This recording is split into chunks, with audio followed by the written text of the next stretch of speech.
अरावली को लेकर के बड़ी खबर आ रही है। सुप्रीम कोर्ट का बड़ा आदेश। सुप्रीम कोर्ट ने अरावली पर पिछले फैसले पर रोक लगा दी है। 20 नवंबर के अपने ही फैसले पर सुप्रीम कोर्ट ने रोक लगा दी है। अरावली की 100 मीटर वाली नई परिभाषा पर रोक लगा दी गई है। इस वक्त की बहुत बड़ी खबर आ रही है। अरावली पर्वतमाला को लेकर के जो पिछला फैसला था, जिसमें 100 मीटर से ऊपर की जो पर्वतमालाएं थी उसको ही पर्वतमाला अरावली माना जाना था, उस फैसले पर रोक लगा दी गई है। इस वक्त की बड़ी खबर आ रही है। इसको लेकर पर्यावरणविद लगातार सवाल खड़े कर रहे थे, जगह जगह प्रदर्शन हो रहे थे और कहा यह जा रहा था कि इस परिभाषा के बाद 100 मीटर की जो परिभाषा लागू की गई है अरावली पर, उससे तो 90% अरावली वो खनन के लिए खुल जाएगी और उसमें पूरी तरह से अरावली का सफाया हो जाएगा।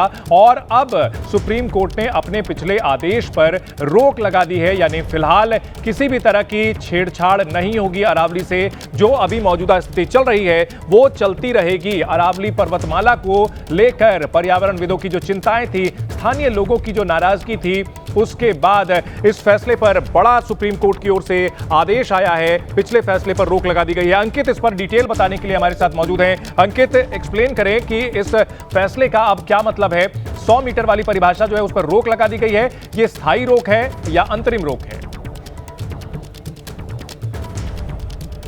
देखिए, ये अभी जो है इसको अंतरिम रोक ही कहेंगे, क्योंकि अभी इस मामले पर सुप्रीम कोर्ट विस्तार से सुनवाई करेगी। लेकिन आज जब सुनवाई हुई है तो सुप्रीम कोर्ट ने, बहुत लंबी सुनवाई तो नहीं हुई है लेकिन 2-4 मिनट की जो सुनवाई हुई है, सुप्रीम कोर्ट ने यह कहा है कि जब 20 नवंबर का जो आदेश था और जो सरकार ने जो एक प्रपोजल दिया था नई परिभाषा को लेकर के, लगता है उसको लेकर के काफ़ी तरह के संदेह हैं, काफ़ी तरह के सवाल हैं, लिहाजा उसका स्पष्टीकरण ज़रूरी है। इस सबके बीच में जो सुप्रीम कोर्ट में जो मुख्य न्यायाधीश हैं, उन्होंने कहा है कि हम इसे आवश्यक मानते हैं कि समिति की सिफारिशों, जो सरकार की समिति थी उसकी सिफारिशों और इस न्यायालय के निर्देशों को फिलहाल स्थगित रखा जाए। यानी कि जो 20 नवंबर का जो आदेश था, सुप्रीम कोर्ट ने जो समिति की सिफारिशें मान ली थी, जो 100 मीटर वाला जिसका आप जिक्र कर रहे हैं, 100 मीटर ऊंचाई वाला उसमें एक पहलू था, और दूसरा ये भी था कि 500 मीटर के दायरे में अगर 2 पहाड़ियां नहीं आती हैं तो क्या उसको अरावली माना जाएगा या नहीं माना जाएगा, उस पर भी सवाल थे।